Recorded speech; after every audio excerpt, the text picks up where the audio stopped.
বন্ধুরা, আজ আমি আপনাদের এমন একজনের গল্প শোনাব যিনি রাসূলুল্লাহ সাল্লাল্লাহু আলাইহি ওয়াসাল্লামের সমসাময়িক হওয়া সত্ত্বেও তাকে কখনো চোখে দেখেননি। অথচ স্বয়ং নবীজি তার প্রশংসা করেছেন এবং সাহাবীদের বলেছেন তার কাছ থেকে দোয়া নিতে। তিনি কোনো বড় সেনাপতি ছিলেন না কোনো ধনাঢ্য ব্যক্তি।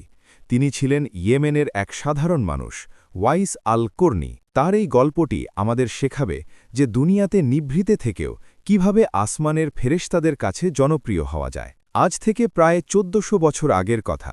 মরুভূমির তপ্ত বালু আর রুক্ষ পাহাড়ের দেশ ইয়েমেনে বাস করতেন এক অতি সাধারণ মানুষ। তার নাম ছিল ওয়াইস আল কর্নি। তিনি বাহ্যিকভাবে ছিলেন অত্যন্ত দরিদ্র, জীর্ণ পোশাক পরতেন এবং ইয়েমেনের করণ গোত্রের উঁট চড়িয়ে জীবিকা নির্বাহ করতেন। তৎকালীন সমাজে তার বিশেষ কোনো পরিচিতি ছিল না, বরং তার শরীরের শ্বেতি রোগের কারণে মানুষ তাকে কিছুটা এড়িয়েই চলত।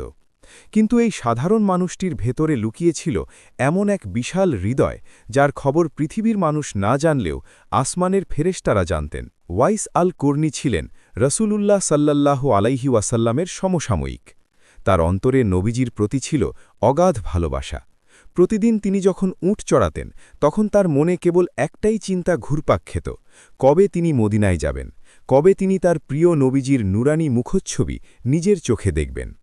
কিন্তু তার এই ইচ্ছার পথে বড় একটি বাধা ছিল, আর সেই বাধাটি ছিল কোনো শত্রু নয়, বরং তার বৃদ্ধা এবং অন্ধ মা।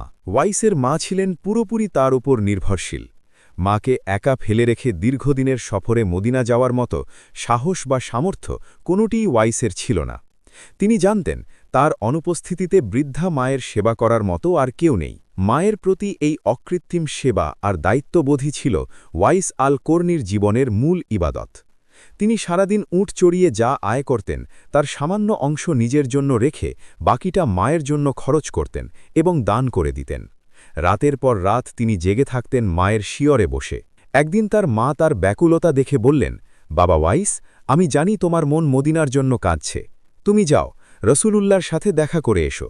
তবে আমার একটি অনুরোধ, তুমি যদি মদিনায় গিয়ে নবীজিকে ঘরে না পাও তবে বেশিক্ষণ অপেক্ষা করো না, দ্রুত আমার কাছে ফিরে এসো।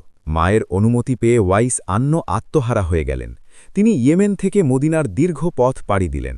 ধুলাবালিতে ধূসর হয়ে ক্লান্ত শরীরে তিনি যখন মদিনায় পৌঁছলেন, সোজা চলে গেলেন নবীজির পবিত্র ঘরের সামনে।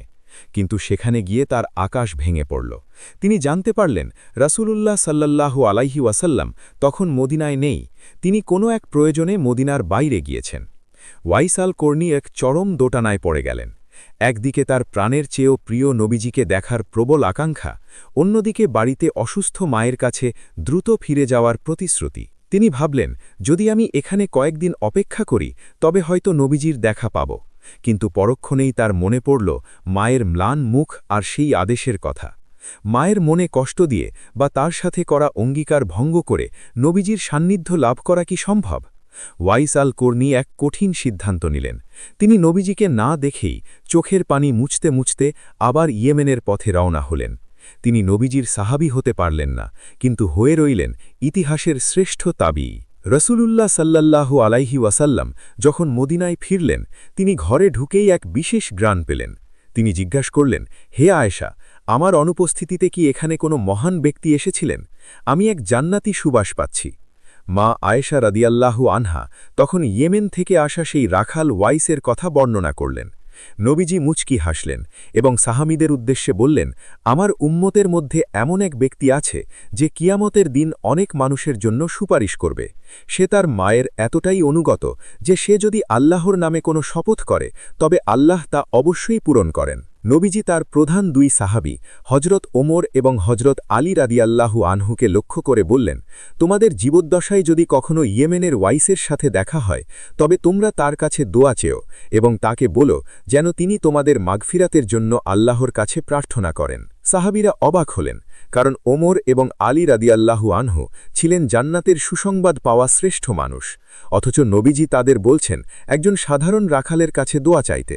রাসূলুল্লাহ সাল্লাল্লাহু আলাইহি ওয়াসাল্লামের ইন্তেকালের পর অনেক বছর পার হয়ে গেল। হজরত ওমর রাদিয়াল্লাহু আনহু যখন খলিফা হলেন, তিনি প্রতি বছর হজের সময় ইয়েমেনের কাফেলাদের কাছে ওয়াইসের কথা জিজ্ঞাসা করতেন। দীর্ঘ 10 বছর অপেক্ষার পর একদিন তিনি খবর পেলেন যে আরাফাতের ময়দানে এক কোণায় জীর্ণ পোশাকে একজন উট রাখাল ইবাদত করছে। ওমর এবং আলী রাদিয়াল্লাহু আনহু দ্রুত সেখানে গেলেন। তারা দেখলেন এক ব্যক্তি অত্যন্ত বিনয়ের সাথে নামাজ পড়ছে। নামাজ শেষ হলে ওমর রাদিয়াল্লাহু আনহু জিজ্ঞাসা করলেন, আপনার নাম কি? লোকটি উত্তর দিলেন, আমি আল্লাহর এক বান্দা। ওমর রাদিয়াল্লাহু আনহু বললেন, সে তো আমরা সবাই। আপনার নাম কি ওয়াইস? লোকটি অবাক হয়ে তাকিয়ে বললেন, হ্যাঁ, আমিই ওয়াইস। হজরত ওমর তার শরীরের সেই বিশেষ চিহ্নটি দেখে নিশ্চিত হলেন। তিনি বললেন, ভাই ওয়াইস, রাসূলুল্লাহ সাল্লাল্লাহু আলাইহি ওয়াসাল্লাম আপনার কথা আমাদের বলে গিয়েছিলেন। তিনি নির্দেশ দিয়েছিলেন যেন আমরা আপনার কাছে দোয়া চাই, দয়া করে আমাদের জন্য আল্লাহর দরবারে হাত তুলুন। ওয়াইস আল কর্নি লজ্জায় কুঁকড়ে গেলেন। তিনি বললেন, আমি তো এক নগণ্য পাপী বান্দা, আপনারা হলেন জান্নাতি সাহাবী, আমি কিভাবে আপনাদের জন্য দোয়া করব?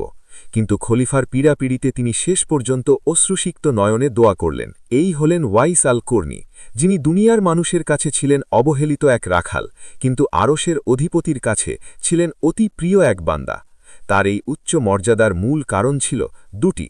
প্রথমত, আল্লাহর প্রতি তার অবিচল ইখলাস বা নিষ্ঠা, আর দ্বিতীয়ত তার মায়ের প্রতি অসীম সেবা ও আনুগত্য। তিনি আমাদের শিখিয়ে গেছেন যে প্রসিদ্ধ হওয়া মানেই বড় নয়। মানুষের চোখের আড়ালে থেকেও শুধুমাত্র মা বাবার সেবার মাধ্যমে আল্লাহর নৈকট্য লাভ করা সম্ভব।